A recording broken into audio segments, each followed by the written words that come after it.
Уважаемые друзья, Հապկից դուրս գալու հարց չկա Հայաստանի արտգործնախարարության օրակարգում։ Երևանը չի մասնակցում, բայց նաև չի ընդդիմանում այս կառույցի փաստաթղթերի ընդունմանը։ Այդ դեպքում ինչու մեր երկիրը դուրս չի գալիս հապկից։ Միգուցե մտավախություն կա, որ կարող են լարվել Ռուսաստանի հետ հարաբերությունները։ Հայաստանը վարում է իր արտաքին քաղաքականությունը շահերի հիման վրա, ըստ իրավիճակի, ըստ ձևավորվող իրավիճակի եւ հայտարարվել է Հայաստանի եւ դիվերսիֆիկացման քաղաքականության մասին եւ բալանսավորման եւ բալանսավորելու քաղաքականության մասին ըստ այդպիսի կոնկրետ իրավիճակի Հայաստանը կատարում է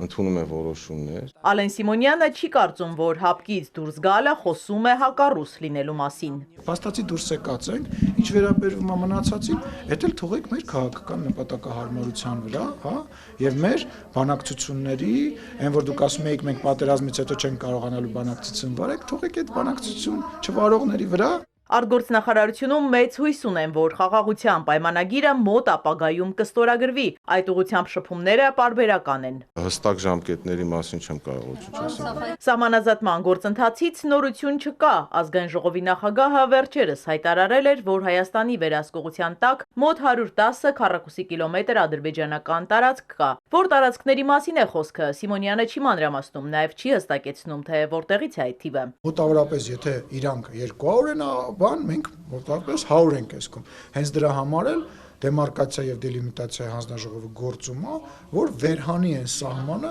որտեղ որ անճշտություններ կա։ Եթե տենց չի, ստացվում է, որ մենակ մի կողմն է առաջ։ Դիտարկմանը թե փորձագետներն ասում են, որ այդքան մեծ տարածք չի կարող լինել հայկական վերահսկողության տակ, Սիմոնյանն արձագանքում է։ Իրանք փորձագետ են, ես Հայաստանի Հանրապետության ազգային ժողովի նախագահն եմ, որը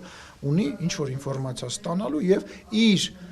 մեկնաբանությունը անելու իրավունք։ Ալեն Սիմոնյանը շարունակում է պնդել, որ ադրբեջանցիների հետ առևտուր են կանելու, բոլոր սահմանները բաց են լինելու։ Իսկ նա պատրաստ է Ադրբեջան այցելել։ Եթե լինի, ես այդ հրավերը կքննարկեմ։ Խորհրդարանի խոսնակն ասում է 200 գերի ունեինք, հիմա 23-ն են։ Վստահ է, որ այս թիվն ինչ որ պահի կհասնի 0-ի։ Վերադառնալու են բոլորը, վերադառնալու են նաև այն ժամանակվա Ղարաբաղի ղեկավարները, վերադառնալու են բոլոր այն մարդիկ, ովքեր որ գերեվարվել են կամ հայտնվել են այսօր ընդեղի բանտերում։ Պաշտոնյան վստահեցնում է, իշխանությունն ամեն ինչ անում է դրա համար, իսկ լավատեսությունը հիմնված է փորձի վրա։